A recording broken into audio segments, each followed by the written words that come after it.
వలసిన సమయం ఆసన్నమైందని చెప్పి తెలుసుకున్న నారదుడు వచ్చాడు. కంస, ఇన్నాళ్ళ నుండి నిన్ను చంపేవాడు ఎక్కడ ఉన్నాడని చెప్పి కదా నువ్వు వెతుకుతూ ఉన్నావు. అయితే నీ శ్రేయస్సు కోరేవాళ్ళు నీ దగ్గర తప్పు ఉన్నారయ్యా. వాళ్ళెవరు సరిగా కృష్ణ పరమాత్మ యొక్క జాడ తెలుసుకోలేకపోయినారు. నిన్ను చంపేవాడు వసుదేవుని కడుపునే పుట్టాడయా, సాక్షాత్తు, ఇంకెక్కడా లేడు. ఈ వసుదేవుడే కారాగారం తలుపు తెరుచుకుంటే కృష్ణుని యమునా నదిని దాటించి నందవ్రజంలో నందుని దగ్గర పడుకోబెట్టాడు.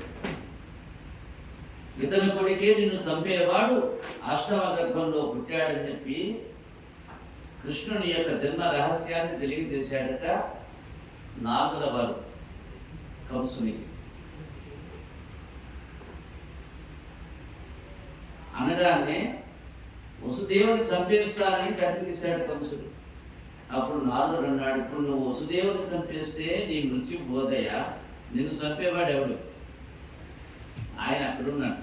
కృష్ణుడు నిన్ను చంపే, వసుదేవుడు కాదు. ఎందుకు దేవికి వసుదేవుని చంపడం, పాపం మూట కట్టుకోవడం అన్నాడట. అప్పుడు కంసుడు దేవకి వసుదేవుని చెరసాలలో బంధించమని ఆజ్ఞ చేసేసాడు. వారిద్దరిని తీసుకువచ్చి బంధించాక వారి యొక్క సేవకులు. నారదుడు ఒక మాట చెప్పాడు, ఓ కంస, నీవు బంధువులందరి చేత ఎందుకు ద్వేషింపబడుతున్నావో అందుకు సంబంధించిన నీ యొక్క జన్మ రహస్యం చెప్తాను వినవయ్యా.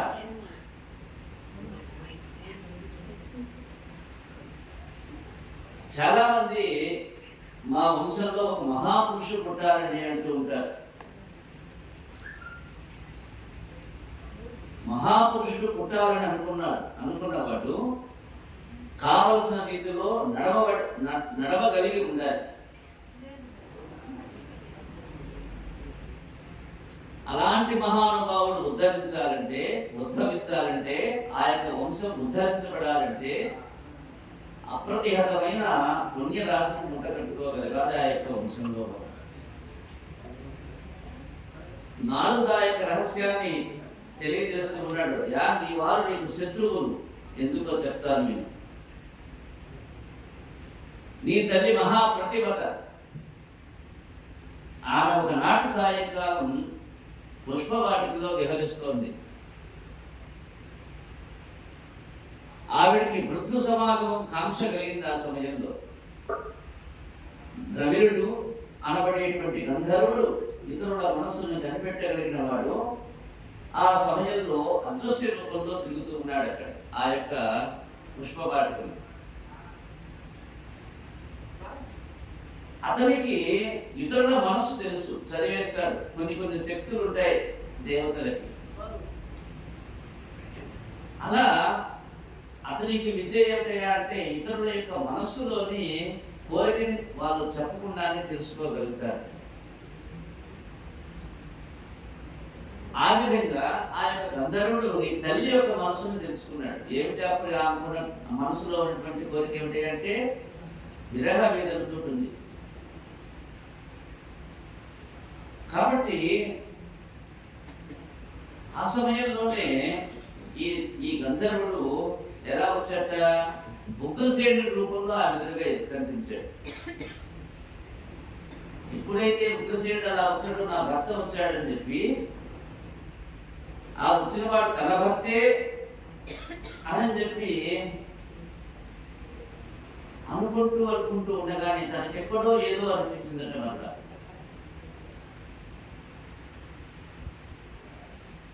ఉత్తరక్షణం వాడు తన యొక్క నిజ స్వరూపంతో నిలబెట్టాడు. ఎప్పుడైతే అనుమానం వచ్చిందో అంటే ఇక్కడ యొక్క గంధర్వులకి ఎప్పుడైతే పాపకర్మ చేశాడో అప్పుడు వాడి శరీరం పడిపోతుంది. అందుకని వాళ్ళకు కూడా కొన్ని భయాలు ఉంటాయి దేవతలకు కూడా. ఎప్పుడైతే మీకు అనుమానం వచ్చిందో వెంటనే పూర్వ రూపానికి వచ్చేసేసాడు, నిజ రూపానికి వచ్చాడు. అలా నిజస్వరూపంతో నిలబడ్డాడట. ఆవిడ ఆగ్రహించింది, కోపగించింది. అప్పుడు వాడు ఉన్నాడు, ఇది అలోమ సంపర్కం అమ్మా. ఈ అలోమ విధానంలో నేను గంధర్వుడిని, నీవు మనుష్య కాంతం. గంధర్వులు మనుష్యుల కాంతలతో సుఖం అనుభవించవచ్చు. దానివల్ల మంచి తేజస్సు కలిగిన కుమారుడు జన్మిస్తాడని నీకు ఎలాంటి నష్టం లేదు. నేను నీకు ఇలాంటి వరాన్ని ఇస్తూ ఉన్నాను. నీకు పుట్టబోయేటువంటి వాడు గొప్ప పరాక్రమం కలిగి బుద్ధి కలిగిన వాడై లోకాలలో పేరు తెస్తాడని చెప్పి అంటూ ఆమెకి చెప్పబోతున్నట్ట ఏదో. అప్పుడు ఆవిడ, ఓ పరమ దుర్మార్గుడా, నా మనస్సులో బ్రతుకు సమాగమకాంక్ష తెలుసుకొని నా భర్త రూపంలో వచ్చి నా యొక్క పాతివ్రత్యం చెడకుండా నా కొడుకునిస్తావా? నువ్వు ఎన్ని మాటలు చెప్పినా 1000 మంది సుపుత్రుడగలిగే కన్నా స్త్రీకి శీలమే గొప్ప. ఇలా ఇక్కడ నుండి దుర్మార్గమైన పని చేసావు నీవు అని అంటూ ఆ ద్రవిడుడిని చెప్పిపోయింది యొక్క తల్లి. ఇవి గంధర్వుడు ద్రవిడుడు అనేటువంటి వాడు తనను శపిస్తుందేమో అనేటువంటి భయానికి వచ్చేసేసాడు. గజగజలాడుతూ ఆమె ఎదుట నిలబడి, నీ వల్ల నాకు పుట్టబో కొడుకు దుర్మార్గుడు అడుగుగాక, ఋషులను ద్వేషించుగాక, పరమ కిరాతకుడు అడుగుగాక, వాడిని 10 కాలాల పాటు రాక్షసునిగా చెప్పుకోనుగాక అని చెప్పి అనేసింది యొక్క కంసుని తల్లి. అప్పుడు వీటి పాలు కూడా శపిస్తూనే ఆవిడ సంతోషపడుతుందని, అతను తన వారి చేత తాను ద్వేషించబడగాక అని చెప్పి అన్నట్టు అలాగనే. అంటే వాడి ఈ పుట్టేటువంటి వాడే వాళ్ళ యొక్క వంశం వారి చేతే వాడు ద్వేషించబడుగాక అంటూ శపించాడు. అలా నీ తల్లి నీవు పుట్టగానే వరమిస్తేనే శపించబడింది. ద్రవిడు కూడా శపించాడు. అందుకే నీ బతికిలా అయిపోయిందయా, నీ వారు నా వారు నిన్ను ద్వేషిస్తారు. ఎవరెవరు ఇప్పుడు? సొంత తోడ పుట్టిన చెల్లెలు మరియు బావ, ఇలా అంతమంది అనేక మంది ఇతన్ని ద్వేషిస్తూ ఉన్నారు కంసుని. 4 నెలల అనగానే కంసుడు తన యొక్క బంధువులందరినీ తెచ్చి కారాగారంలో పడేశాడు. ఇప్పుడు ఎవరున్నారు లోపల? కేవలం బావ, తోడ పుట్టిన ఆమె. ఇప్పుడైతే అసలు రహస్యం చెప్పేశాడు, ఓహో వీరుగాక ఇంకా ఉన్నారా, వాళ్ళకి ఏ సందర్భం వచ్చి నన్ను సంహరిస్తారు అనేటువంటి భయం చేత ఈ వంశం వాళ్ళందరినీ తీసుకొచ్చి లోపల పడేశాడు. వీళ్ళందరూ నన్ను చంపే వాళ్ళైతే వీళ్ళని నేను చంపేస్తానని అక్రూరుని పిలిచాడు. ఓ అక్రూరా, నీకు తెలుసు కదయా, నేను బ్రతకాలి అనుకుంటూ ఉన్నా. నేను బ్రతకాలంటే కృష్ణుడు చావాలి. అందుకని నీ వెంటనే బృందావనానికి చేరు, అక్కడ ఉన్నాడని చెప్పి తెలుస్తోంది కృష్ణ పరమాత్మ. అలా అక్కడికి వెళ్ళి కృష్ణుని ఇక్కడికి తీసుకొచ్చేసి, నీ మేనమామ కంసుడు ధనుర్యాగం చేస్తున్నాడని చెప్పి చూడడానికి నీవు బయలుదేరి రావాల్సిందిగా అతని ఆహ్వానించి తీసుకురా. ధనుర్యాగం విషపెట్టి ఆ పిల్లవాడు మధురా నగరంలోకి రాగానే ఏదో ఒక ఉపాయం చేత అతన్ని సంహరిస్తారు. మన దగ్గర కువలయాపీడనం అనేటువంటి ఏనుగు ఉంది. ఆ ఏనుగుతో దుఃఖించేస్తారు. చామూర ముష్టికులనే యుద్ధలు మల్లులు ఉన్నారు. వాళ్ళతో మల్ల యుద్ధం పెట్టి ఆ యొక్క కృష్ణుని చంపిస్తారు. ఒకవేళ తప్పుకుంటే నేనే అతన్ని స్వయంగా చంపేస్తాను. కాబట్టి బెంగలేదయ్యా, ఎలాగైనా సరే మామయ్య పిలుస్తున్నాడని చెప్పి అతన్ని మన యొక్క రాజ్యానికి తీసుకురావాలని చెప్పి అక్రూరుణ్ణి ప్రేరేపించాడు కంసుడు. సరే, రాజుగారి యొక్క ఆజ్ఞ ప్రకారం తాను బయలుదేరి వెళ్తూ ఉన్నాడు. కృష్ణ పరమాత్ముడు నివాసం ఉంటున్న నందవిజాని బృందావనానికి. మధురా నగరంలో కంసుని రాజ్యంలో ఉంటున్న అక్రూరుడికి కృష్ణుడి మీద ఇంత భక్తి ఎలా ఏర్పడింది? పరమ భక్తుడి యొక్క అక్రూరుడు కృష్ణ పరమాత్ముడికి. అక్రూరు తల్లిదండ్రులు గాంధిని శఫరులు అనేటువంటి వాళ్ళు. ఈ గాంధిని తండ్రి గారికి ఒక కోరిక ఉండేది పూర్వకాలంలో. తన పిల్లల కడుపున ఒక మహాపురుషుడు జన్మించాలని చెప్పి ఆయన కోరుకునేవాడు. ఇప్పుడు ఆయన ఒక వ్రతం చేశాక ఈ యొక్క కోరిక కోసమే 365 రోజులు ప్రతిరోజు నేను ఒక ఆవును దానం చేస్తానని చెప్పి 365 రోజులు దానం చేశాడు, గోదానం చేశాడు. రోజుకొక గోవు చొప్పున. ఆడపిల్ల తండ్రి ప్రతిరోజు ఒక ఆవు చొప్పున సంవత్సరం పాటు దానం చేశాడు. ఆ దానం చేసిన ఫలితం చేత ఆయన కుమార్తె అయిన గాంధినికి అక్రూరుడు జన్మించాడు. ఈ అక్రూరుడు జన్మతః విశేషమైనటువంటి కృష్ణ భక్తి ఈ యొక్క అక్రూరుడి. కాబట్టి మనం ఈయన భక్తి యొక్క ఫలం చేత భగవంతుడు భక్తునికి అపారమైనటువంటి కృపని అందిస్తాడు. ఎలాంటి కృపయ అంటే, సాధుజనులు ఒకరి పేరు తలిచాడు అనుకోండి, ఆ యొక్క తలచిన వాడు అక్షయ పుణ్యాన్ని పొందుతూ ఉంటాడు. అర్థమవుతుంది అంటే, ఒక సాధుజనుడిని మరొక జనుడు పలుకుతూ ఉంటే ఆ పలికిన వాడి యొక్క అతను అక్షయ పుణ్యాన్ని పొందుతూ ఉంటాడు. మనం ఇక్కడ కూర్చొని ఏమని అంటూ ఉన్నాం? అక్రూర వరద గోవింద గోవింద గోవింద, ఆంజనేయ వరద గోవింద. ఎప్పుడైతే ఇలా ఆ యొక్క భాగవత స్మరణ చేశామో ఒక వింత ఫలం దీనికి. భాగవతులు అని చెప్పి భాగవతుల నామం పుణ్యాన్ని అందిస్తుందని చెప్పి మనం ఆ యొక్క భాగవతుల్ని స్మరణ చేస్తే మనతోటి సంబంధం లేకుండా అతని యొక్క పుణ్యం అక్షయం అవుతూ ఉంటుంది. ఇంకొక విశేషం, ఆ యొక్క భాగవతుల్ని స్మరించిన మాత్రాన మనకి కూడా పుణ్యం లభిస్తూ ఉంటుంది. ఇది విచిత్రమైనటువంటి ఒక లెక్క. అలానే ఇప్పుడు ఈ అక్రూరుడు ఎలాంటి వాడంటే స్వతహాగా జన్మతః పరమకృష్ణ భక్తుడైనాడు. ఇది పూర్వజన్మ యొక్క పుణ్యఫలం ఉంటే గానీ ఒక కృష్ణ భక్తుడు కాలేడు. అక్రూరుడు అలా జన్మతః విశేషమైనటువంటి కృష్ణ భక్తి. ముందు తరం కాక ఆ ముందు తరం వాళ్ళు చేసిన గోదాన ఫలితం నుండి ఇటువంటి మహాపురుషుడు పుడతాడు ఒక వంశంలో.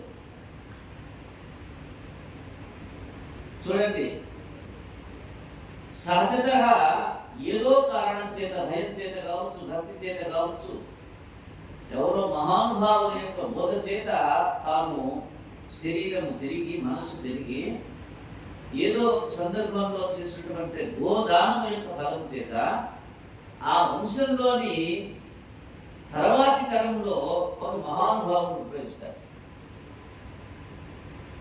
ఇది మనకి ఖచ్చితంగా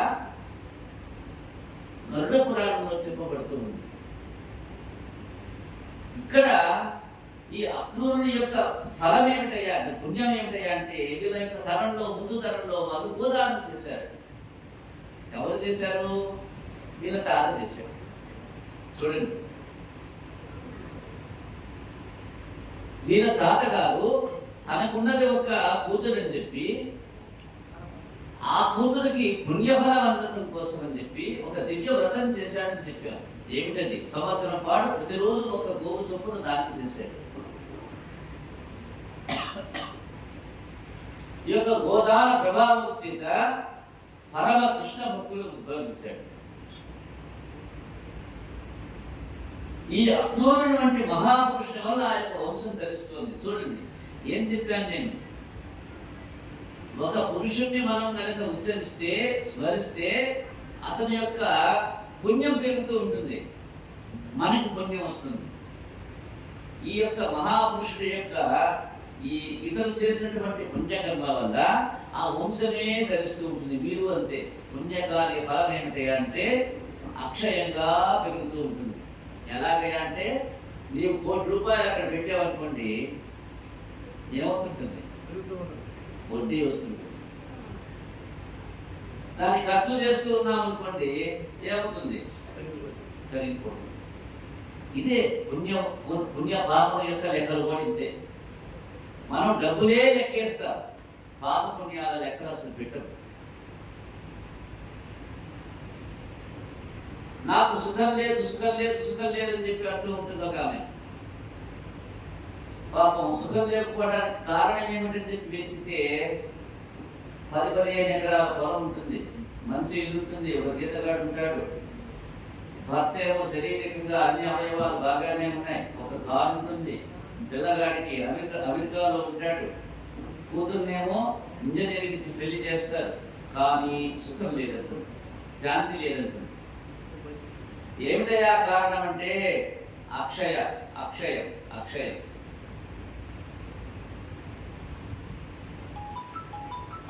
క్షయమైపోతూ ఉంది పుణ్యఫలము.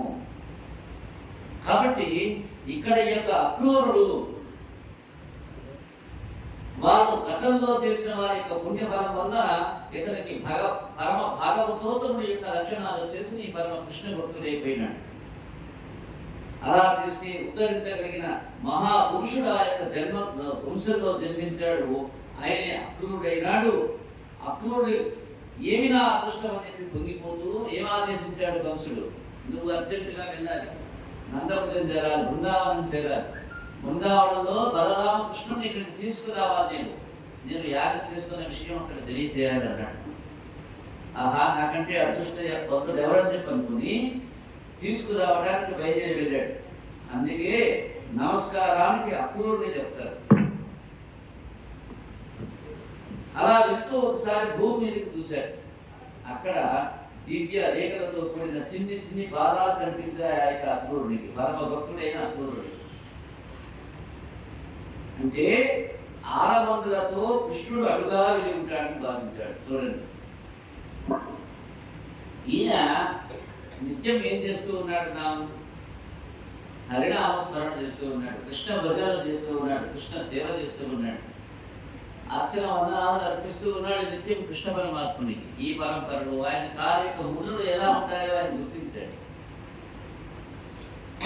కాబట్టి ఇప్పుడు ఆ కాలి ముద్రలు చూసి అయ్యో ఇప్పుడు ఇదే నట్టున్నాడు కృష్ణయ్య అని చెప్పి అనుకొని ఆ పాదాలకే నమస్కరించాడు, పాద ముక్తులకే నమస్కరించాడు. ఆయన కృష్ణుడు నడిచిన భూమి మీద తాను గద మీద వెళ్ళడం అనుకుని ఒక్కసారి గదాన్ని ఆపాడు. ఒళ్ళంతా ఆనందంతో పొంగిపోయిందట ఆయనకి. కళ్ళ వెంట ఆనంద బాష్పాలు కారుతుండగా స్వర్ణదండ రథం నుండి కింద పడిపోతే ఎలా పడిపోతుందో అలా రథం నుండి కింద పడిపోయినాడు ఆ యొక్క అక్రూరుడు. తన స్వామి నడిచిన చోట తాను కింద పెట్టాలనుకుని దొల్లేసాట. అక్కడ రథం వేడి నుంచి కింద పడ్డాడు. ఓ ఏమి నా అదృష్టం అనుకున్నాడు మళ్ళా. ఎందుకని? ఆ కిందనే కృష్ణ యొక్క పాదాలు ఉన్నాయి. అలా ఇక వదలకుండా ఆ పాదాల మీద అలానే దొరికిపోయాడు. ఆ ధూళంతా ఒంటి మీద పూసేసుకొని నందుడు ఉంటే ఇంటికి బయలుదేరి వెళ్ళాడు. ఆవుల మందల్లో ఒక ఆవు పొదుగు దగ్గర కూర్చుని అంతటా వ్యాప్తి చెందిన నారాయణ తత్వాన్ని నందుడి ఇంట్లో పాలు పుట్టుతోంది. రాశీభూతమైన పరబ్రహ్మని నా మాంస నేత్రాలతో చూస్తూ ఉన్నాను. నా జన్మ ధన్యమైపోయింది అనుకుని కృష్ణుడికి బలరాముడికి నమస్కరించి మానవ జన్మ ఎత్తినందుకు మీ ఇద్దరిని చూసిన భాగ్యం, మీ ఇద్దరిని చూసిన ధన్యత నాకు లభించిందని చెప్పి పొంగి కళ్ళ వెంట నీళ్లు కారుతూ ఉండగా కృష్ణుడి యొక్క పాదాల మీద వాలి నమస్కరించాడు. బలరాముడు లేవయ్యా లేవయ్యా లేవయ్యా అని చెప్పి అక్రూరుని లేవదీసి ఉచితాసనం మీద కూర్చోబెట్టాడు. కాలు గడిగా ఆ యొక్క నీళ్ళని తనపై చదువుకున్నాడు. అర్ఘ్యం ఇచ్చాడు, భాగ్యం ఇచ్చాడు, మంచి భోజనాన్ని పెట్టించారు, మధుపర్కం కూడా సమర్పించాడు. ఒక గోవును దానం చేశాడు, తాపోదానం చేసేసాడు ఆ ఇక్కడ అక్రూరుడికి. బలరామకృష్ణుడు వచ్చి అక్రూరుడి పక్కన కూర్చున్నారట. క్షేమ సమాచారాలు తెలుసుకున్నారు ఒకరినొకరు. భక్తికి భగవంతుడు ఎంత ముసుడవుతాడో అర్థం చేసుకోవాలి. భాగవతుల యొక్క చరిత్ర వింటూ ఉంటే మనకి ఏం కలుగుతుంది? అనవసరం గంట వేస్ట్ ఒక్కొక్క కథకి అని అనుకోవద్దు.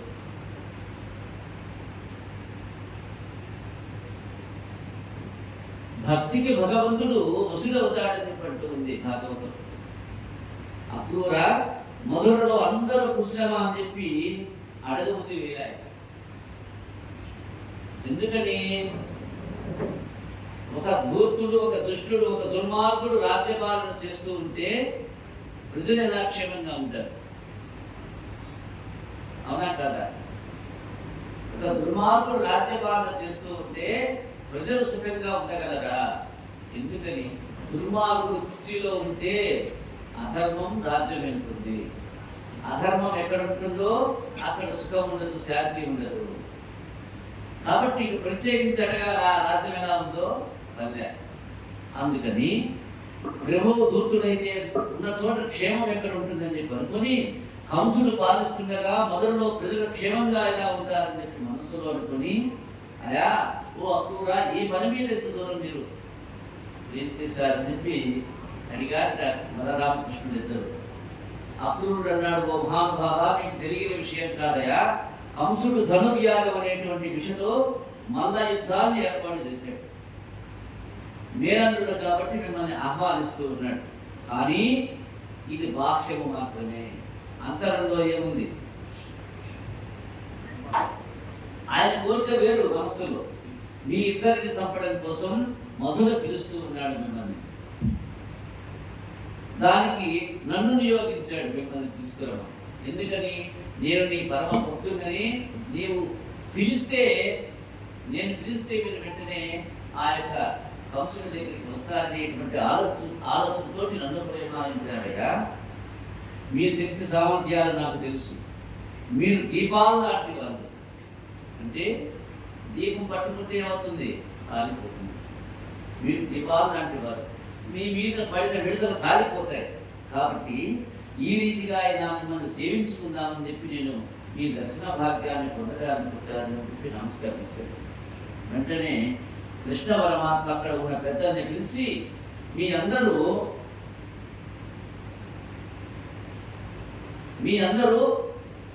పాలు, వెన్న మొదలైన భాండాలు సిద్ధం చేయండి. రేపటి రోజు ఉదయం నేను బలరాముడితో కలిసి అక్రూరుడితో మధురా నగరానికి బయలుదేరుతూ ఉన్నాం. కంసమామ మమ్మల్ని యాగానికి పిలిచాడు, మేము వెళ్తున్నామని చెప్పి ఆదేశించాడు మంత్రాలు.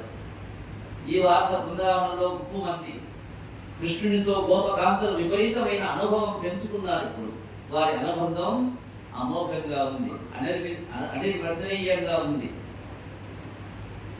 ఇప్పుడు వారందరి కోసం అక్రూరుడు దగ్గరికి వెళ్ళింది కోపం. ఎందుకని? ఈయనొచ్చాడు, ఈయన వెళ్తానంటూ ఉన్నాడు. ఇతని పేరు అక్రూరుడా, ఇతని పేరు క్రూరుడు. అక్రూరుడు కాదు, క్రూరుడు కాదు. ఎందుకని? మా యొక్క మనస్సు దోచి విరహంతో పరితపించేటువంటి ఆ యొక్క కృష్ణుణ్ణి ఇప్పుడు ఏం చేస్తున్నాడు? ఎక్కడికో తీసుకెళ్తానంటూ ఉన్నాడు అని చెప్పి కృష్ణుని యొక్క రథానికి అడ్డుపడ్డాక గోపకాంతలంతా. ఓ దామోదర, గోవింద, కేశవ, నువ్వు వెళ్ళడానికి వీల్లేదయ్యా. నిన్ను మేము విడిచి ఉండలేము ఒక్క క్షణము కూడా. నీవు వెళ్ళిపోతే ప్రాణాలు లేని శరీరాల్లా పడిపోతాయా మేమంతా. పరమాత్మ వాళ్ళతో మాట్లాడలేదు. వాళ్ళని పక్కకు తొలగమనండి, నా ఆజ్ఞ. నేను మొదలకు బయలుదేరుతూ ఉన్నానన్నాడు కఠినాన్ని. వాళ్ళంతా ఎప్పుడైతే కృష్ణుని ఆజ్ఞయిందో చింతిస్తూ పక్కకి తప్పుకున్నాడట యొక్క గోపకాంతంతా. రథం వెళ్ళిపోతుంది. యశోదాదేవి దుఃఖానికి అంతే లేదు. ప్రతి క్షణం ఆ యొక్క కృష్ణయ్యని తలుచుకోవడం తప్ప అసలు ఆవిడికి జీవితమే లేదు ఇప్పటిదాకా. అంత ప్రేమించిన తల్లి అక్కడ కంసుని వల్ల ఏ ప్రమాదం వస్తుందో అని బెంగ పెట్టుకుని కూర్చుందట. దూరంగా రథం వెళ్ళిపోయి ఆ ధూళి తిరుగుతూ ఉండగా పతాకం కనిపించేంతసేపు నుండి తిరిగి ఇళ్లకు చేరారు యొక్క నందవల్లి ప్రజలందరూ కూడా. అలా వెళ్తూ ఉంటే అక్రూరుడు ఒక చిత్రమైన పని చేశాట. రథాన్ని యమునా నది ఒడ్డున ఆపి, ఒక్కసారి స్నానం చేసి సంధ్యావందనం చేసుకుని వస్తాను కృష్ణ అన్నాడు. చేసుకురావయ్యా అన్నారు బలరాములు ఇద్దరు. ఆయన నీటి దగ్గరికి వెళ్ళి ప్రణవాన్ని తెప్పించి ఒకసారి ఆ యమునా నది వంక కళ్ళు విప్పి చూశాడు. యమునా నది నీటి మీద బలరామకృష్ణుడు కనపడ్డారు యొక్క అక్రూరుని. ఆశ్చర్యపడ్డాడు. ఇదేమిటి, రథం మీద నుండి దిగి నీటి మీద నిలబడ్డారు వీళ్ళు. నేను ఇప్పుడు వస్తూ తిప్పి వచ్చేవాళ్ళని, కానీ ఇక్కడ వీళ్ళ నీటి మీద నిలబడి ఉన్నారు. ఇదేం ఆశ్చర్యం అని చెప్పి వెనక్కి మళ్ళీ చూశాడు. రథంలోనే కనపడ్డారా ఇద్దరు. అలా కనపడటం అనేటువంటిది భగవంతుని యొక్క దివ్యశక్తి అనుకుని యమునా నది స్నానం చేద్దామని చెప్పి మునగ వేశాడు. ఎవ్వరికి ఇవ్వని దర్శనాన్ని పరమాత్మ అక్రూరుడికి ఇచ్చాడు ఈ సందర్భంగా. అంతేకాకుండా అక్రూరుడు యమునలో మునిగేటప్పటికీ సనక సనందాది మహర్షులు మొదలగు వారందరూ స్తోత్రం చేస్తూ ఉండగా క్షీరసాగరంలో ఆదిశేషుని మీద అలవోకగా పవలించిన ఆదితత్వమైనటువంటి ఆదినారాయణ యొక్క దివ్య దర్శన భాగ్యాన్ని పొందాడు. ఆ యొక్క నీటి మడుగులోనే లోపల ఆ యొక్క కృష్ణ పరమాత్ముడు. అప్పుడు అక్రూరుడు పరమాత్మను అద్భుతమైన స్తోత్రం చేశాడట. మనం అటువంటి మూర్తిని మరలా చూడాలంటే తిరుపతిలో గోవిందరాజస్వామి వారికి ఆలయంలో ఉంటుంది. గోవిందరాజస్వామి ఆలయంలో దర్శనం చేస్తాం. అలాంటి స్వామిని ఇప్పుడు ఏదైతే అక్రూరుడు స్తోత్రం చేశాడు, ఆ స్తోత్రంలో ఉన్నటువంటి భగవంతుని వల్ల ఆ యొక్క గోవిందరాజస్వామి దేవాలయంలో చూస్తారు. అంటే పెద్ద పాము చుట్ట మీద తల వెనుక పెద్ద సోల పెట్టుకొని మానిక అంటాడు, పెట్టుకొని పడుకొని ఉంటాడు. ఆయన నాభిగమనంలో చతుర్ముఖ బ్రహ్మ ఉంటాడు. కాళ్ళ దగ్గర శ్రీదేవి భూదేవి యథావిధంగా మధుకైటబోడేటువంటి రాక్షసులతో సహా మనకి దర్శనమిస్తాడు గోవిందరాజస్వామి ఆలయంలో. ఈ విధంగా ఆ యొక్క అక్రూరుడు నీటిలోనే భగవద్ దర్శనం చేశాడు. అపారమైనటువంటి భగవత్ కృపకి పాత్రుడైనాడు. సాయంకాలం చీకటి పడుతూ ఉండగా బలరామకృష్ణుడితో కలిసి మధురా నగరానికి చేరుకున్నాడు. అక్కడి నుంచి కృష్ణుడిని తన ఇంటికి వచ్చి ఆనాటి రాత్రి విడిది చేయవలసిందిగా కోరాట. అప్పుడు అన్నాడు కృష్ణుడు, నేను ఇప్పుడు రాక్షస సంహారం పూర్తయ్యి ఆ యొక్క కార్య దక్షత తర్వాత నీకు దర్శనమిస్తానని చెప్పి కాస్త అగవయ ఓపిక పెట్టమని చెప్పి తెలియజేసి అక్కడి నుంచి తన మామ ఇంటికి బయలుదేరాడు.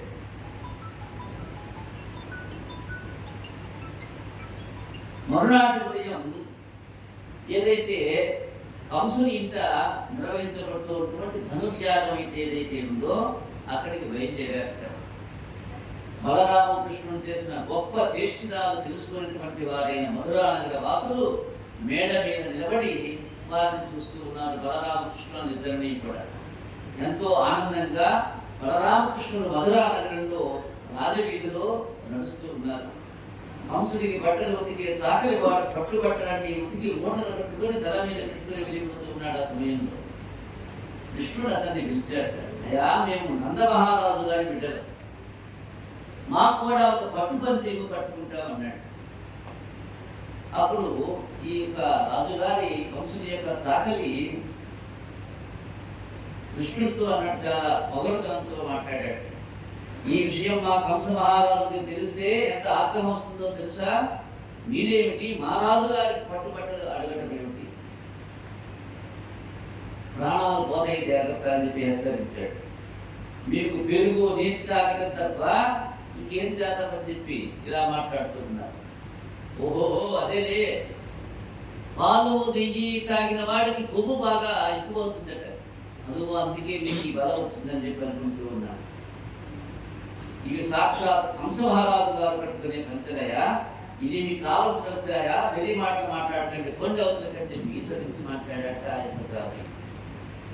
సరే, కృష్ణుడు బలరాముని మంత్రం చూసి అనయాయికి ఈ గుర్య మారదని చెప్పి పిడికిలి గ్రహించి ఆ చాకలి వారిని నెత్తిమీద ఒక గొంతు కుట్టాడు. వాడు తల బద్దలై మరణించాడు.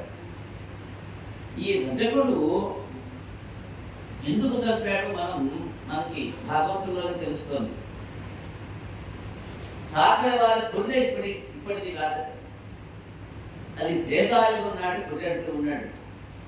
అప్పుడు సీతాదేవి మీద నింద చేశాడు యొక్క చాకలి. ఆ గొర్రె సీతా పరిత్యాగానికి కారణమైపోయింది.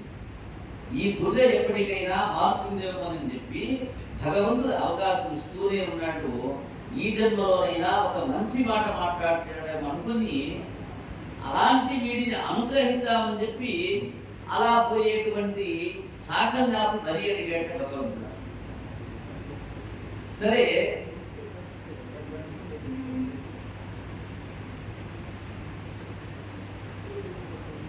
అక్కడి నుంచి దాటి మరో చోట వృద్ధుడైన సాలెవాడు ఒకటి కనిపించాడు. అంచనా తీసుకున్నాడు ఆ యొక్క సాలె. ఆయన బలరామకృష్ణుని దగ్గర వచ్చి తీసుకువెళ్ళి, ఇవి నేను కంసుని కోసం చేస్తున్న మెత్తటి పంచలు మహానుభావ, మీరు ఈ పంచ పట్టుకుని కనబడితే ఎంత బాగుంటారు, కాబట్టి ఈ పంచ పెట్టుకోవాల్సిందని చెప్పి ప్రాధేయపడ్డాడు. కృష్ణ పరమాత్మ ఆ యొక్క కంచె కట్టుకొని శాలవానికి ఇహమందున్న సమస్త ఐశ్వర్యాన్ని ఇచ్చేసి అంత్యమునందు అతనికి సారూప్య వైకుంఠలోక ప్రాప్తిని కలిగించాడు. తన దగ్గర పెట్టుకొని ఐశ్వర్యాన్ని కటాక్షించాడు. ఇక సుధామరణమడే మాలాకారుడు ఉన్నాడు ఆయన. ఇదంతా ఎక్కడ?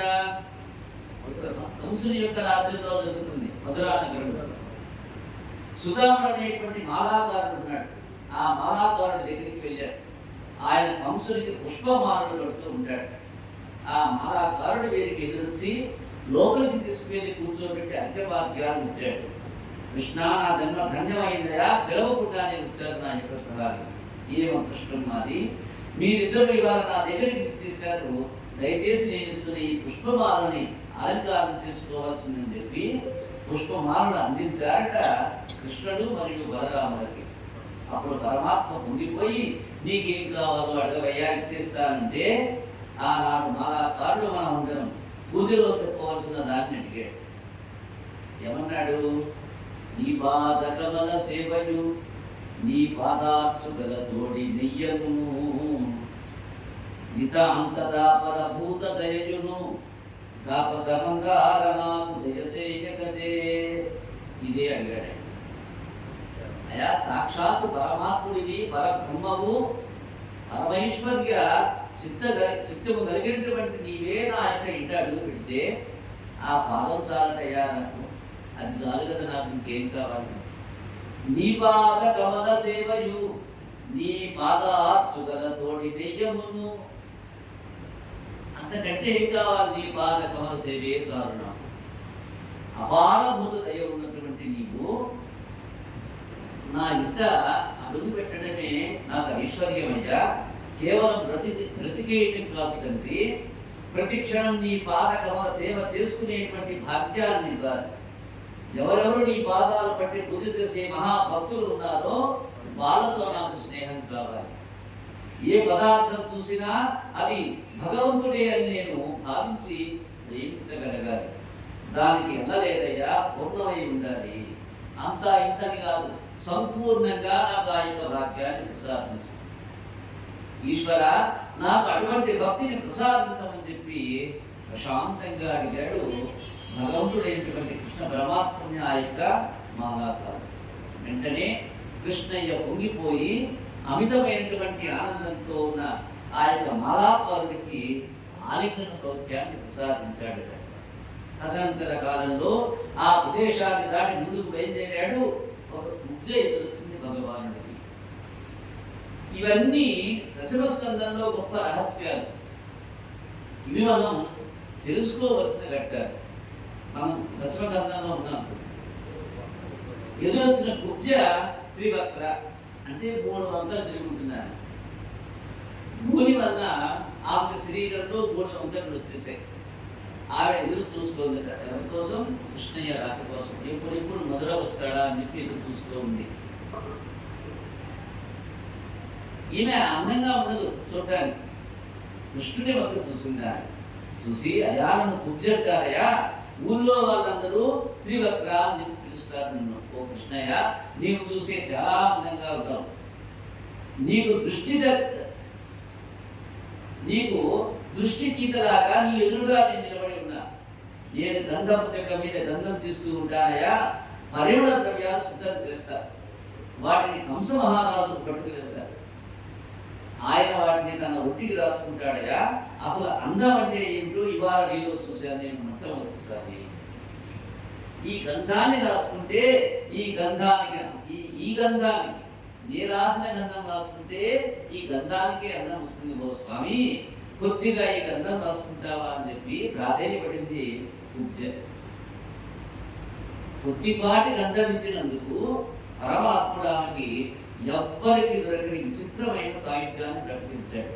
అందుకే మనం నిత్య అర్చనలో ధూపం, దీపం, నైవేద్యం, గంధం, పుష్పం ఇలా అనేక రకాల సేవలు చేస్తాం. అయితే ఇవన్నీ ఎలా చేయాలని చెప్తుంది? ఆత్మార్పణ బుద్ధితోటి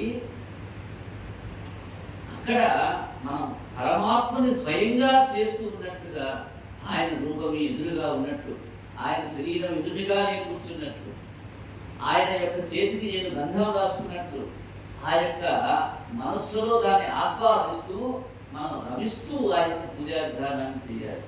ఇక్కడ ఈ పూజ కూడా ఎదురుగా ఉన్నటువంటి ఆ యొక్క పరమేశ్వరుణ్ణి అంత ఆర్తితోటి కూడా అడుగుతూ ఉన్నదంటే, తాను నిత్యము తన గృహంలో చేసుకునేటువంటి అర్చనా సమయంలో కూడా అలానే తాను అనుభవించుండాలి. అలా ఎప్పుడైతే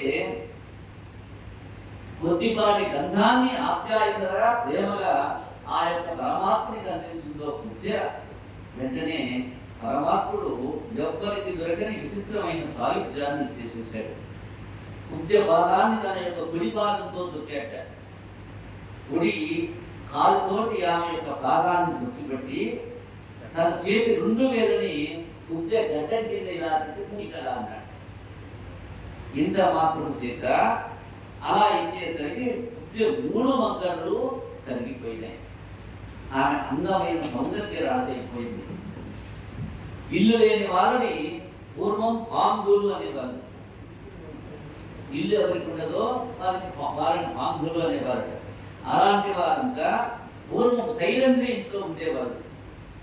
శైలంద్రి పురుషుడు అడగడమే కడువు వారికి కావలసిన సౌఖ్యాన్ని కూడా కటాక్షిస్తూ ఉంటుంది ఈ యొక్క సౌందర్యం. ఈ గుప్త సౌందర్య రాసైపోగానే, నేను శైలంద్రిని నాకు ఇంత సౌందర్యాన్ని ఇచ్చావయా, నీవు ఒకసారి మా ఇంటికి వచ్చి నేను ఇచ్చే ఆనందాన్ని అనుభవించి నన్ను కృతాకృతి చేయవయ్యా అని చెప్పి పెడుతున్నదట. అలా అంటూనే ఆ కృష్ణయ్య మీద ఉన్నటువంటి ఉత్తరీయాన్ని పడుతుంది. అప్పుడు కృష్ణ పరమాత్మ తప్పకుండా మీ ఇంటికి వస్తానని, కానీ ఇప్పుడు కాదు, కంస సంహారం అయిన తర్వాత నీ గృహానికి నేను వస్తానని చెప్పి మాటిచ్చాడు. త్రివక్రకి కృష్ణ దర్శనమైన తర్వాత ఆయన పాదంతో దుక్కాక కూడా ఆమెలో ఇటువంటి వాంఛ ఉండిపోయింది అనిపిస్తుంది మనకి సహజంగా.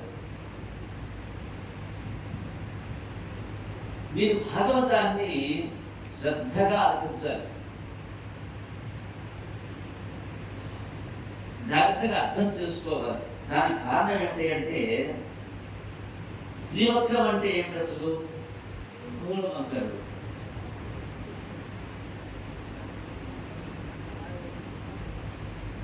శరీరంతో భక్తి చేయడం, నోటితో భక్తి చెప్పడం, 3 యందు 3 వంకరలు. చూడండి ఏమేమి ఉన్నాయి? మనసులో ఒక మాట, శరీరంలో ఒక మాట, నోటితో ఒక మాట. ఇవి 3 వివిధ రూపాలు కలిగినటువంటి ఒకే మనిషిలో ఉండేటువంటి తేడాలు. కాబట్టి మనకి పూజా విధానంలో ఏదైనా ఒక కార్యం చేసేటప్పుడు కానీ మనోవాక్కాయ కర్మ అంటాడు. అంటే మనస్సు, వాక్కు, కర్మ, ఇవే 3 వంకరలు. మనోవాక్కాయ కర్మలు ఇవి ఎలా ఉండాలట? ధర్మయుక్తంగా ఉండాలంటాడు. శరీరంతో ఒకటి, మనస్సులో ఒకటి, నోటితో ఒకటి చెప్పడం. 3 యందు 3 వంకరలు. ఈ 3 వంకరలు తీసివేయడమే గుప్తతనాన్ని తీసివేయడం. అవి పోయి ఏకత్వం వచ్చేసిందంటే ఈశ్వర స్పర్శ కలిగిన వాడు ఇప్పుడు భగవంతుని సేవే కోరుతూ ఉంటాడు. శరీరంలో ఈ 3 పోయినాయి అనుకోండి, ఏం మిగులుతుంది? శుద్ధ తత్వం ఉంటుంది మనలో, సాత్విక తత్వం కలిగి ఉంటాం మనంతా. సాత్వికుడు ఏం చేస్తాడు? నిత్యం భగవద్ ఆరాధన చేస్తాడు. ఈశ్వరేచ్ఛ కలిగి ఉంటాడు, బ్రహ్మజ్ఞానాన్ని పొందాలనుకుంటాడు, మొత్తంగా కైవల్య సిద్ధి పొందాలనుకుంటాడు. అలా ఇప్పుడు ఈమె ఏమన్నది, నా యొక్క 3 వంకలు పోయినాయి. అంటే ఏం పోయినాయి? మనస్సు, బుద్ధి, శరీరం ద్వారా చేసేటువంటి కర్మ 3 మటుమైపోయినాయి. ఇలా పోయిన తర్వాత ఇక నేను దేనికోసం ఎదురు చూడాలి? కైవల్య సిద్ధి కోసం ఎదురు చూడాలి. ఇప్పుడు ఆ సేవకి వేలాపాలా ఉండదు, భగవంతుడి సేవకి. ఈ త్రివక్రకి తన మంగళ్ళు పోగానే ఈవిడ ఏమన్నదట, భగవత్ కైంకర్యాన్ని నడుపుతుంది. ఇప్పటిదాకా ఏం చేసింది? అనేక రకాల వ్యవసాయాలు, వ్యవహారాలు, ఉపాధులు అన్నీ వెతుకుంది ఇప్పటిదాకా. ఇప్పుడు ఏం చేయాలి? ఎప్పుడైతే శరీరంలో ఉన్నటువంటి యొక్క మనోవాకాయ కర్మలు సక్రమంగా వచ్చినాయో భగవదాత్మిక బుద్ధితోటి ఇక కైంకర్యాన్ని అడుగుతోంది, భగవత్ కైంకర్యాన్ని. అందుకు దాన్ని ఇంటికి రమ్మంటోంది భగవంతుడిని. పరమాత్మ హంసవద అయిన తర్వాత వస్తానని చెప్పి అన్నాడు. అంటే ఏం జరిగిన తర్వాత వస్తానంటూ ఉన్నాడు. అక్కడ అజ్ఞాన సంహారం అయిపోయిన తర్వాత నీ దగ్గరికి వస్తానంటాడు. అందుకని అప్పుడు వస్తానని చెప్పి మాట ఇచ్చేసేసాడు పరమాత్ముడు. ఆయన ఒక చిత్రమైన మాట అన్నాడు, నేను పాల్గొడను అన్నాడు. పాల్గొడు అంటే ఇల్లు లేనివాడు. ఇల్లు లేకపోవడం అంటే ఏమిటి? ఇక్కడ ఇల్లు అంటే ఏమన్నాడంటే ఆత్మ అంటూ ఉన్నాడు. నేను ఆత్మ లేనివాడని చెప్పి అనేసాడు. అది అంతటా పరివ్యాప్తమై ఉంటుంది పరమాత్మ యొక్క ఆత్మ. ఆయన ఒకే చోట ఉన్నాడు అనుకోండి, ఇంతమంది మనుషుల్లో జీవం ఎలా ఉంటుంది? జీవి అంటే ఆత్మ ప్రవేశం చేయాలి. పరమాత్మ ప్రవేశం చేస్తే అది ఆత్మగా ఉండిపోతుంది ఈ యొక్క శరీరంలో. అలాంటి ఆత్మ ప్రవేశించినదే జీవవుతుంది. కాబట్టి ఇన్ని జీవులు ఎలా ఉన్నాయి విశ్వంలో అంటే ప్రతి ఒక్కరిలో ఆయన ప్రవేశించడం ద్వారే. అలా ప్రవేశించిన ప్రతి జీవిలో ఆత్మ అంటూ ఒకటి ఉంటుంది. ఇక ఇంకా కొత్త బుద్ధికి వెళ్ళిపోయినాడు. ఉజ్జని అలా పక్కకి బయటపెట్టి చేసేసాడు. ధనుర్యాగం జరిగే చోటకి అడుగు పెట్టాడు. ఆ ధనుర్యాగం జరిగే చోట పెద్ద ధనస్సు నిలబడి పెట్టి ఉంది. కృష్ణ పరమాత్మ ఆ యొక్క ధనస్సును తీసుకుని సంధించాడు. అది 2గా విరిగిపోయింది. ఆ ధనస్సు 2 ముక్కలను రామకృష్ణుడు చేతితో పట్టుకొని అక్కడ ఉన్న కంసుని యొక్క సైన్యాన్ని అంతటినీ సంహారం చేసి ముందుకు వెళ్తుంటే కంసుని యొక్క గుండెలు అదిరిపోతూ ఉన్నాయి. ఇక పరమాత్ముడు తనని చంపివేస్తాడని చెప్పి భావించాడు. కువలయా పీఠం అనేటువంటి పెద్ద ఏనుగుని ఒకటి దాన్ని వీరి మీద ఉసిగొల్పెట్టాడు. ఆ ఏనుగుని కృష్ణుని మీదకు తోలించాడు. కృష్ణుడు మరణించేలా దాన్ని కృష్ణుని మీదకి తోలవలసిందిగా మావటి వాడిని ఆదేశించాడు. అక్కడ ఉన్న ద్వారపాలకుడు మావటి కలిసి కృష్ణుని మీదకి ఆ యొక్క ఏనుగుని నడిపారు. అప్పుడు ఆ ఏనుగు వచ్చి ఆయన గట్టిగా చుట్టుముడితే కృష్ణుడు దాని తొండంలో జారిపోయి 4 కాళ్ళ మధ్యలో దూరాడు. అది తన 2 కాళ్ళ మధ్యలో తొండం పెట్టి కృష్ణ పరమాత్మ కోసం వెతుకుతుంది. ఆయన దొరకకుండా వెనక కాళ్ళ మధ్య నుండి బయటికి మళ్ళా వచ్చి దాన్ని తోకపట్టుకొని 100 ధనుష్యుల దూరం వెనక్కి ఇచ్చేసేసాడు. సమస్త బ్రహ్మాండాన్ని తన బుద్ధలో ఉంచుకున్న వాడికి దిక్కుమాలిన ఏనుగు లాగటం ఒక పెద్ద లెక్క అన్నట్లుగా గిరగిర తిప్పి దూరంగా విసిరేశాడు కృష్ణ పరమాత్ముడు. వెళ్ళి ఆ ఏనుగు మరింత ప్రచోదనం చేసేసాడు. యుద్ధంలో అన్నిటికన్నా అత్యంత ప్రమాదకరమైంది ఏనుగు. ఎందుకంటే గుర్రం తన మీద కూర్చున్న వీరుణ్ణి తీసుకుని పరిగెడుతూ ఉంటుంది. కానీ యుద్ధానికి తీసుకువెళ్లే ముందు ఏనుగును నల్ల మందు పెడతాడు. అలా నల్ల మందు పెడితే దానికి ఒక ఉండనేటువంటి తెలియదు. అలా తెలియక ఒళ్ళు తెలియని స్థితిలో ఏనుగు నడుస్తూ దాని కింద కొన్ని వందల మంది సైనికులు పడి మరణిస్తూ ఉంటారు. అది తొక్కుతుంటే మనిషి బ్రతుకుతాడా? వీళ్ళంతా చనిపోతూ ఉండేవాళ్ళు.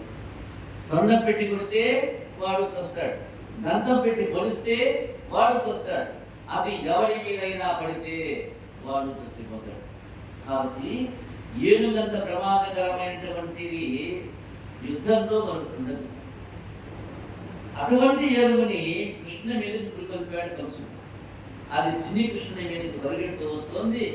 ఒకసారి తన కాలుతో దాని కాలు తొక్కి పెట్టేటప్పటికీ ఏనుగు మొదలు అని చెప్పి ఈకరిస్తూ ముంగిపోయిందట. అలా ముంగేసరికి దాని దంతాలు కూర పెడికేశాడు. అరచేతితో దాని కుంభస్థల మీద ఒక దెబ్బ కొడితే దాని కళ్ళలోంచి నోట్లోంచి నిద్ర కక్కుతూ కింద పడిపోయింది. అది కింద పడిపోయిన తర్వాత దాని దంతాలను పెట్టి అక్కడ ఉన్న ఇతర వీరుల్ని సంహరించేశాడు కృష్ణ పరమాత్ముడు. లోపలికి వెళ్ళేటప్పుడు ఆ ఏనుగు దంతాలు రెండింటినీ భుజం మీద పెట్టుకొని కంసుడు పరివేష్టితుడై ఉన్నటువంటి సభలోకి ప్రవేశం చేశాడు. మార్గశీర్ష మాసంలో తిరుప్పావై అనేటువంటిది ఒకటి చదువుతాం మనం. అందులో నీలాదేవికి మంచం చేయించవలసి వస్తుంది. వస్తే కువలయాపేట నుంచి లాగేసిన దంతాలతోటి ఆయన ఆవిడికి మంచాన్ని చేయించాడు. ఏనుగుకి కువలయాపీఠం అనేటువంటి పేరు చాలా ఆశ్చర్యం. పువ్వు అంటే భూమి, భూమి వలయం అంటే భూమండలం, కువలయాపీఠం అంటే భూమండలాన్ని పీడించేటువంటిది అర్థం. దానంటే దాని బరువంతా శక్తివంతంగా ఉంటుంది. అలా యొక్క కువలయాపీఠం అనేటువంటి ఈ ఏనుగుని సంహరించాడు కృష్ణ పరమాత్ముడు. ఇక ఈ కువలయాపీఠన సంహారం అయిపోగానే పరమాత్ముడు ఆ లోపలికి వెళ్ళేశాడు. ఈ యొక్క లోపలికి వెళ్ళేటువంటి క్రమంలో ముందుకు నడుస్తూ ఉన్నాడు. చాలుల పుష్టికులు అనేటువంటి మల్ల యుద్ధ వీరులు ఉన్నారు అక్కడ. మనలో ఉన్న కామక్రోధాలే చాలుల పుష్టికులు. వాళ్ళు మల్ల యుద్ధం చేస్తారు, వాళ్ళ పట్టు మనల్ని పడగొట్టేస్తారు. ఇప్పుడు కంసుడు కూడా చాలుల పుష్టుల్ని ప్రయోగించాడు కృష్ణ పరమాత్మ మీద. అజ్ఞానం అనేటువంటిది ముష్టికుడితో బలరాముని, కృష్ణుడితో చాలుని వేదిక మీద మల్ల యుద్ధం చేయమన్నాడు.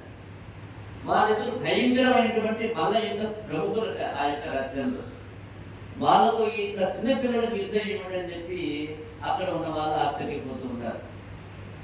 వాళ్ళకి వచ్చినటువంటి వాడు పరమాత్ముడని, ఈ యొక్క విశ్వమంతా ఆయన యొక్క ఆదేశం మీద ఆయన యొక్క అనుగ్రహంతో నడుస్తున్నటువంటి తెలియదు, వాళ్ళకి అజ్ఞానులై ఉన్నారు వాళ్ళంతా. అంతమందిని చంపాడని చెప్పి తెలిసిపోతుంది. ఇదే వైకుంఠపురం కాదయా హంసుని సభ, ఇది సంసారాన్ని వదిలిపెట్టేసిన వారి సభ కాదయా, ఇది గర్వించి ఉన్న వారి సభ.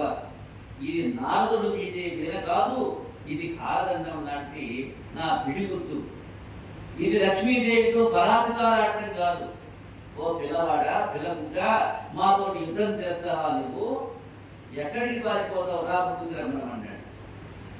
పారిపోవడానికి భక్తుల గుండెలు కాదురా ఇవి, నిన్ను సంహరిస్తానరా అని చెప్పి వాగుతూ ఉన్నటువంటి చానూరుడితోటి కృష్ణుడు, కృష్ణుడితోటి బలరాముడు. బ్రహ్మాండమైన మద యుద్ధం జరిగింది వాళ్ళిద్దరి మధ్య. అలా ఈ యొక్క యుద్ధంలో చానూర ముష్టికులు ఇద్దరిని కూడా సంహరించారు బలరామకృష్ణుడు. వీళ్ళిద్దరూ మరణించగానే కంసుడు ఇంకా భయపడిపోయినాడు. సింహాసనం మీద కూర్చొని ఉన్నాడు. వెంటనే కత్తి తీసి వసుదేవుని సంహరించండి, ఉగ్రసేనుని సంహరించండి, ఈ యొక్క గోపాల బాలుని మట్టు పెట్టండి అంటూ ఉన్మాదంతో కేకలు ఇరుస్తూ ఉన్నాడు. అప్పుడు కృష్ణుడు సింహాసనం మీదకి ఒక దూకి కంసుని జుట్టు పట్టుకున్నాడు. అతని యొక్క పంచత్వాన్ని పొందేసేసాడు. ఆ యొక్క కంసుడు ఈ విధంగా ఈ కృష్ణ పరమాత్మ చేతిలో మరణించాడట. తరువాత జరాసంధుడు అనేటువంటి ఒక రాక్షసుని యొక్క దివ్య చరితాన్ని మనకి భాగవతంలో అందిస్తున్నారు. జరాసంధుడు యుద్ధానికి వచ్చాడు కృష్ణ పరమాత్మ మీద. కంసుడికి ఇద్దరు బాధ్యత, వారు జరాసంధుని యొక్క కుమార్తెలు. వీళ్ళు వెళ్ళి ఈ ఇద్దరు కూతుర్లు వెళ్ళి జరాసంధుని పెట్టుకున్నారయ్యా, నాన్న, నా భర్త అయినటువంటి కంసుని సంహరించాడు కృష్ణుడట, ఈ విధంగా మాకు వైధవ్యాన్ని తెచ్చిపెట్టాడని చెప్పి జరాసంధుని మొరపెట్టుకున్నారు. వెంటనే జరాసంధుడు 3 అక్షువుల సైన్యాన్ని తీసుకొని కృష్ణుని మీదకి యుద్ధానికి వచ్చాడు. 17 మార్లు వచ్చాక, ఒకసారి 2 సార్లుగా 15 సార్లు కృష్ణుని సంహరించాలనేటువంటి భావంతో యుద్ధానికి వచ్చాడు. 17 సార్లు అనేక అక్షువుల సైన్యాన్ని కృష్ణుడు చంపుతూ ఉన్నాడు. 18వ మారు మరల జరాసంధుడు వస్తున్నాడు కృష్ణ పరమాత్ముని యుద్ధానికి. ఒక విచిత్రమైన పనిచేశాడు ఈసారి. జరాసంధుడు మధురా నగరాన్ని ముట్టడిస్తే అమాయకులైనటువంటి గోపాల బాలుడు మరణిస్తారని తనకి కొంత చోటునిస్తే అందులో జలదుర్గం కట్టుకుంటానని సముద్రుణ్ణి చోటడిగాట. సముద్రుడు చోటిచ్చాడు. ఆనాడు విశ్వకర్మని అడిగి సముద్ర గర్భంలో ద్వారకా నగర నిర్మాణం చేశాడు కృష్ణ పరమాత్ముడు. ఆనాడు కట్టిన ద్వారక పరమ సత్యమని ఈనాడు బయటపడిన అవశేషాలు మనకు తెలియజేస్తూ ఉన్నాయి. ఆ ద్వారకా నగరానికి ఒక మాయాశక్తితో ఎవరికి ప్రమాదం రాకుండా, ఎవరికి తెలియకుండా అందరినీ ద్వారకకి చేర్చేశాడు. తాను బలరాముడు మాత్రమే మధురలో నివాసం ఉన్నారట. ఆ సమయంలో కాలయమునుడు అనేటువంటి ఒక ఆయన ఉన్నాడు. ఆయన పెద్ద జడతో నల్లగా ఉంటాడట. ఆయనకి ఒక వరం ఉంది. యాదవులు ఎవరు కూడా ఆయన్ని చంపలేదు. ఇది ఆయనకు ఉన్నటువంటి వరం. ఆయన దగ్గరికి వెళ్ళి నారదుడు అన్నాడు ఒకనొకనాడు, అయ్యా, నీవు అందరి మీదకి యుద్ధానికి వెళ్తూ ఉన్నావు. అసలు నిన్ను చంపగలిగిన వాడు, నీతో యుద్ధం చేయగలిగిన వాడు ఒకే ఒక్కడు ఉన్నాడు యొక్క విశ్వంలో. అతన్ని కృష్ణుడు అంటారయ్యా. ఆయన మధురలో ఉంటాడు. అక్కడికి వెళ్ళి అతనితో యుద్ధం చేయని చెప్పి ప్రేరేపించాడు నారదుల వారు. ఆ కాలయవనుడు అతని యొక్క యవన సమయాన్ని తీసుకుని కృష్ణ పరమాత్ముని మీద యుద్ధానికి వచ్చాట. శత్రు సైన్యం అంతా కోట బయట విడిది చేస్తుంది. మరునాడు ఉదయం కృష్ణుడి యొక్క సైన్యం బయటకు వస్తుందని చెప్పి ఎదురు చూస్తూ ఉన్నారు. కానీ లోపల సైన్యం ఎవరైనా ఉంటే కదా, ఏమైనా వాళ్ళంతా మొదట ద్వారకి చేరిపోయినప్పటికే లోపల బలరామకృష్ణుడు మాత్రమే ఉన్నారు. కృష్ణుడు చాలా నిశ్శబ్దంగా 2 చేతులు వెనక్కి పెట్టుకొని నెమ్మదిగా కాలయవనుడి దగ్గరికి వస్తున్నాడు. అలా వస్తున్న వాడిని చూసి ఆశ్చర్యపోయినట్టు, ఎవరు రావాలి బయటికి? అమితమైనటువంటి సైన్యం రావాలి, కానీ ఒక్క కృష్ణ పరమాత్మే వస్తూ ఉన్నాడు. పరిగెత్తడం మొదలుపెట్టాడు. పారిపోతున్నాడని భావించి ఆ యొక్క కాలయవనుడు గుర్రం మీద కృష్ణుడిని వెంబడించాడు. కృష్ణుడు కాలయవనుడికి దొరకకుండా పరిగెత్తి ఒక కొండ గుహలోకి చేరుకున్నట్ట. గుర్రాన్ని వదిలేసి కాలయవనుడు కూడా ఆ యొక్క కొండ గుహలోకి ప్రవేశించాడు. కొండ గుహలో దుప్పటి ముసుగు పెట్టుకొని ఒక ఆయన పడుకొని ఉండటాన్ని గమనించాడు. కాలయవనుడు అక్కడే కృష్ణుడే దుప్పటి కప్పుకొని నటిస్తున్నాడని భావించి అతన్ని కాలితో ఒక దన్నుదన్నట్ట. ఎవడ్రా నన్ను నిద్ర లేపిన వాడని చెప్పి ముసుగులో పడుకున్న ఒక ఆయన దిక్కున లేచాడు. లేచి ఆయన ఒకసారి తీవ్రంగా కాలయవనుడి వైపు చూశాడు. అలా చూడగానే ఈ కాలయవనుడు కింద పడిపోయి బూడిదైపోయినాడు. అప్పుడు పరీక్షిత్ అన్నట్ట, అలా దుప్పటి గొప్పని పడుకున్న వాడెవరు? అసలు ఆయన ఈ యొక్క గొప్ప చరిత్ర ఏమిటి, ఈ యొక్క దీని విశేషం ఏమిటని అడిగితే అప్పుడు కాలయవనుడు పూర్వజన్మ యొక్క విశేషత్వాన్ని తెలియజేస్తున్నాడు. త్రేతాయుగంలో ఇక్ష్వాకు వంశంలో మాంధాత కుమారుడు ఋషిబుద్ధుడు అనేటువంటి వాడు ఉన్నాడయ్యా. అతను మహాదేవ సంపన్నుడు, గొప్ప భక్తుడు. రాక్షస సంహారానికి ఒకసారి దేవేంద్రుడు సహాయం అడిగితే దేవేంద్రుడికి సహాయం చేశాడు. కుమారస్వామి సర్వ సైన్యాధిపత్యం స్వీకరించే వరకు రాత్రి భవన్లు యుద్ధం చేసి అనేక మంది రాక్షసులను సంహరించాడు ఈ యొక్క రాజు. ఆఖరికి కుమారస్వామికి దేవసేనాధిపత్యం ఇచ్చాక దేవతలు ఇతరులు ఏం కావాలో కోరుకోమని చెప్పి అడిగితే అప్పుడు అన్నట్టు ఆయన, అయ్యా నాకు నిద్రపోవాలని ఉన్నదయ్యా. అంటే ఇప్పటిదాకా ఏం చేశాడు? ఎప్పుడు ఎవరు వస్తారో ఈ యొక్క దేవతలందరినీ కాపాడాలనేటువంటి లక్ష్యంతో నిద్ర కూడా పోలేదు. అప్పుడు ఈయన కోరుకున్నాడు, ఏం కావాలని అడిగితే నాకు నిద్ర కావాలి, నన్ను ఎవరు నిద్రాభంగం చేయకుండా నేను కొంతకాలం ఎక్కడ నిద్రపోవాలో చెప్పండి అయ్యా అని చెప్పి అన్నాడు. ఇంత నిద్ర అడిగాడంటే అది ఒక రోజు నిద్ర, 2 రోజుల నిద్ర కాదు, కొన్ని యుగాల నిద్ర ఉండాలి. ఆ విధంగా వాళ్ళు ఒక గుహని చూపించి, ఇదిగో ఈ గుహలో నీవు నివాసం ఉన్నామన్నారు. పడుకో, నిద్రపోని ఇష్టం అన్నారు. నీకు ఎవరైనా నిద్రభంగం చేస్తే నీవు వాడి కేసులో చూసిన తక్షణం వాడు బూడిదైపోతాడు అని చెప్పారు. కృష్ణుడికి యొక్క రహస్యం తెలిసింది. అందుకని కాలయవుని అదిగో ఆ యొక్క గుహలోకి తీసుకెళ్ళాడు. కాలయవుడు యాదవుల చేతిలో మరణించడు, కేవలం ఇదిగో ఈ యొక్క విశేషమైనటువంటి ప్రక్రియ ద్వారా మరణిస్తాడు. కాబట్టి ఆ గుహలోకి వెళ్ళిపోయినాడు. ముచుకుందుడి వలన కాలయవనుడు మరణించాడు. ఇప్పుడు 18వసారి జరాసంధుడు వచ్చాడు. బలరామకృష్ణుడు ఇద్దరు కోట నుండి బయటకు వచ్చి మరలా పరుగు మొదలుపెట్టారు. జరాసంధుడు వారు వెంటబడ్డాట. ప్రవర్షణ పర్వతం అనే పెద్ద పర్వతాన్ని ఎక్కి బలరామకృష్ణుడు అక్కడికి పొదల్లోకి దూరిపోయినాడు. అక్కడ ఇంద్రుడు వర్షాలను ఎక్కువగా కురిపిస్తూ ఉంటాడు. చెట్లని చీకటితో ఉంటాయట. వాళ్ళకి బలరామకృష్ణుడు కనపడలా. అప్పుడు జరాసంధుడు ఆ యొక్క పర్వతాన్ని అంతటిని తగలబెట్టమని చెప్పి తన యొక్క సైనికుల్ని ఆజ్ఞాపించాడు. వాళ్ళు మొత్తం పర్వతమంతా తగులు పెట్టేశారట. అప్పుడు అగ్నిహోత్రుని కాంతులు ఆకాశం అంతా అంటుకున్నాయి. బలరామకృష్ణుడు ఇద్దరు కూడా నిశ్శబ్దంగా పర్వతం మీద నుంచి సముద్రంలోకి దుక్కేశారు. ఈదుకుంటూ ద్వారకా నగరానికి చేరారట. కృష్ణుడు బలరాముడు ఇద్దరు మరణించి ఉంటారనుకుని జరాసంధుడు వెళ్ళిపోయాడు. కృష్ణ బలరాముడు మాత్రం క్షేమంగా ఉన్నారు. ఇది రహస్యమైనటువంటి సంధి విశేషం. ఈ విధంగా వారి యొక్క మరణాలన్నీ కూడా కృష్ణుని చేతిలో జరగడం ద్వారా వారందరికీ సాలోక్య ప్రాప్తి కలుగుతుంది. అందరూ వైకుంఠ వాసులు అవుతూ ఉన్నారు. ఇది భగవంతుని యొక్క విశేష ప్రక్రియగా భాగవతం మనకి సూచిస్తోంది. వాసుదేవ వాసుదేవ వాసుదేవ.